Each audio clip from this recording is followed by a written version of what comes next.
Senate Minority Leader Mitch McConnell, Republican of Kentucky, on Wednesday offered a blistering rebuke of President Biden's speech in Georgia, in which the president pushed for voting rights and changing the legislative filibuster, saying that it was abandoning rational persuasion for pure demagoguery.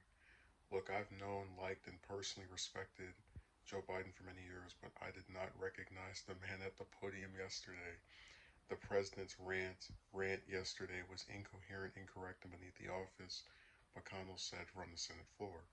Yesterday, with the world's largest microphone, or megaphone, excuse me, he invoked the literal civil war and said, "We are on the doors of autocracy," talked about domestic enemies, rhetoric unbecoming of a president of the United States, he added. McConnell's remarks come a day after Biden traveled to Georgia to make a high profile case for Senate Democrats changing the legislative filibuster, which requires 60 votes for most legislation to advance in order to pass election and voting legislation. Republicans have blocked three such bills over the past year. Biden, as part of his speech, framed the fight over voting rights as a matter of historical significance, suggesting lawmakers must decide whether they want to be on the side of Abraham Lincoln or Jefferson Davis, referencing the former U.S. president and the president of the Confederacy, respectively. McConnell and Biden served together when Biden was in the Senate and cut deals together during the Obama administration when Biden was vice president. But Biden, speaking in Georgia, argued that while he was an institutionalist, the Senate was broken. McConnell fired back on Wednesday, arguing that Biden got a mandate to bridge a divided country, lower the temperature, and dial down the perpetual air of crisis on our politics. President Biden has chosen to fail his own test, McConnell added. Biden will meet with Senate Democrats on Thursday to again push them to pass voting rights legislation and change the legislative filibuster. To do that, they'll need total unity from all 50 Democratic senators, something they don't yet have.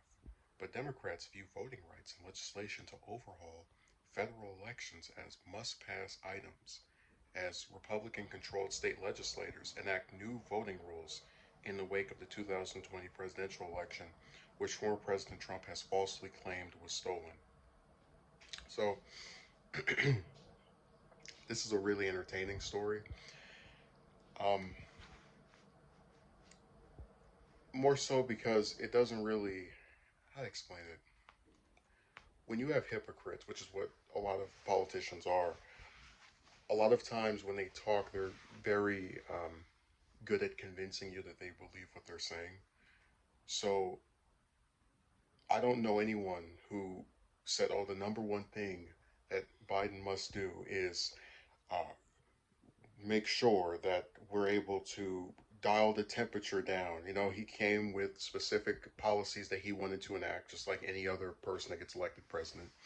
And he believes the Republicans are being counterintuitive to those initiatives, which they are. So when he decides to frame them as being on the side of Jefferson Davis or Bull Connor or any of these other people, um, it's really not that surprising. And you know what I just think is so funny is that, you know, if you remember the stuff that Trump said, right, where he would claim that Democrats were pro open border and on the side of illegal immigrants and all these other groups that were not considered appealing to be sided with, that they're on the side of criminals. I don't see how what Biden is doing is any worse than anything Trump said about his opposition when he was in office. And obviously, McConnell is aware of that, which is why he has to claim that Biden had a mandate to bridge a divided country and lower the temperature. But if the other part of the bridge is preventing him from, you know, actually coalescing around the things he wants to do, I don't know why he would speak favorably of people doing that. Lower the temperature and dial down the perpetual air of crisis. Well, I mean, when you have people, you know, in the thousands dying from an airborne disease, when people can't afford their homes, I don't know what about this is not a perpetual air of crisis. How it's not something, if he actually cares, or at least cares about wanting to enact the things that he supports or is pushed for, would not speak about those people, in this case the Republicans, opposing his proposal in a disparaging way. So, and again, it's just a double standard because when Trump was saying all this stuff, this is what McConnell was doing. So I don't feel bad. I have a lot of criticisms of Biden, but I'm not going to get mad when he wants to, you know, make comparisons of now in the Confederacy or the Civil War, rather. It's something that he has the prerogative to do. When you believe you're in a crisis of your own, you tend to compare it to other crises, regardless of whether someone else thinks it's accurate or not.